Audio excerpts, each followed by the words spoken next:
Alright, if you were to visit the city of Rhodes, let's say a few years after 280 BCE, you would visit a beautiful city. A city with beautiful buildings, beautiful scenery, and I'm sure, beautiful people. You'd also visit a thriving city, a city with one of the most successful harbors in the Mediterranean. But chances are, your eyes wouldn't be on the city, or the harbor, or the people, or even the scenery. Your eyes would be on the 33-meter tall bronze statue awaiting you on the island. A statue famously known as one of the 7 wonders of the ancient world. That statue obviously being the Colossus of Rhodes. Now, if you were to visit the city of Rhodes today, you would still visit a beautiful and thriving city, but you wouldn't see any bronze statue or even evidence that there was one. So that begs the question, what happened to the Colossus of Rhodes? But before we can answer that question, we need a bit of context. A long time ago, on the island of Rhodes, there were 3 city-states. One day, the 3 city-states decided to join together and create a new city, the city of Rhodes. Rhodes, over time, built up strong commercial and diplomatic relations with other Mediterranean cities and soon grew bigger and, more importantly, richer. So it's no surprise that Rhodes did not enjoy peace for long. At the turn of the 4th century BCE, war broke out between Ptolemy, king of Egypt, and Antigonus, king of Macedonia. Rhodes, being an incredibly rich city at an important location, made it an obvious target. Antigonus would try all he could to persuade the city to join his side, but his efforts led him nowhere as Rhodes held close ties with Ptolemy. Antigonus would send his son Demetrius to capture the city, and on paper it seemed like a simple victory. Demetrius had an army 5 times the size of Rhodes. He had a siege tower, he had nearly 200 ships and a newly built harbor to launch them. But after a year, he had made little to no progress. The city of Rhodes stood tall, and perhaps growing bored or realizing the financial drain, Demetrius negotiated a truce and promptly got the hell out of Rhodes.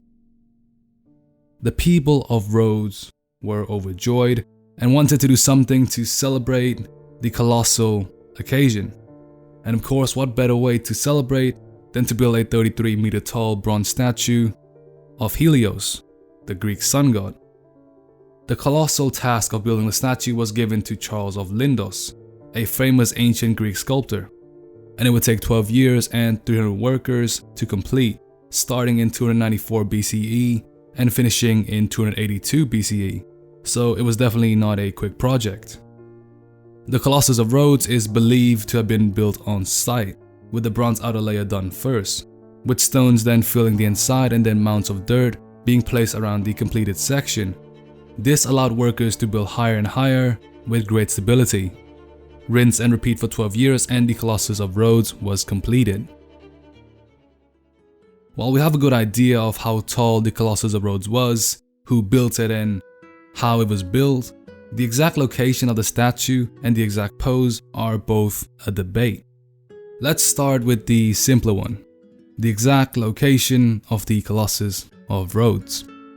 The most likely location would be at the fort of St. Nicholas, as there's evidence of a sandstone circle and curved marble blocks, both potentially once being a part of the Colossus.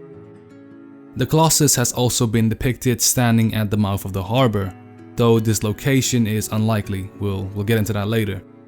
And outside of that, there's also speculation placing the statue inland, an example being outside the Acropolis of Rhodes.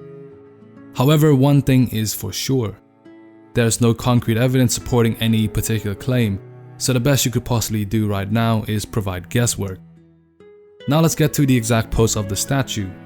Earlier I said the Colossus of Rhodes could have potentially stood at the mouth of the harbor. While it's a really cool image to see this massive statue standing like a part of the harbor that you could sail underneath, I'm afraid this pose and location would be incredibly unlikely.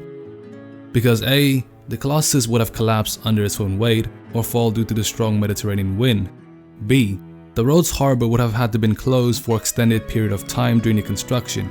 And C, this will make more sense later, but where would the statue have fallen? so we can safely rule out this particular pose. But again, there's no concrete evidence supporting any particular pose. The only evidence are ancient coins, temple carving, and poems, and they all contradict each other. So the Colossus could either have been using his hand to shield his eyes from the sun, holding a torch like the Statue of Liberty, or in a dozen different poses. So let's not waste any more time and finally answer the question: what happened to the Colossus of Rhodes? Completed in 280 BCE, the Colossus of Rhodes stood for 54 years, when suddenly an earthquake struck the island of Rhodes in 226 BCE, causing the Colossus to snap at its knees and subsequently fall. At first there was much discussion regarding a rebuild, with Egyptian King Ptolemy III offering to pay and rebuild the statue all by himself. But an oracle would tell the Rhodians that they had angered their god Helios, and that rebuilding the statue would only anger him even more. And so the Colossus laid on the ground where it fell. Though the Colossus had fallen, it did not stop attracting visitors from distant lands, and certainly did not lose its title as a wonder. However, the story does not end here. Some 800 years after the Colossus fell, Rhodes was stormed by Umayyad Muslims, and to cut a long story short, the Colossus of Rhodes would be demolished. The bronze on the statue sold to a merchant in Syria, and it apparently took some 900 camels to transport the bronze. So that's what happened to the Colossus of Rhodes. If you enjoyed the video, please like and subscribe. See you next time.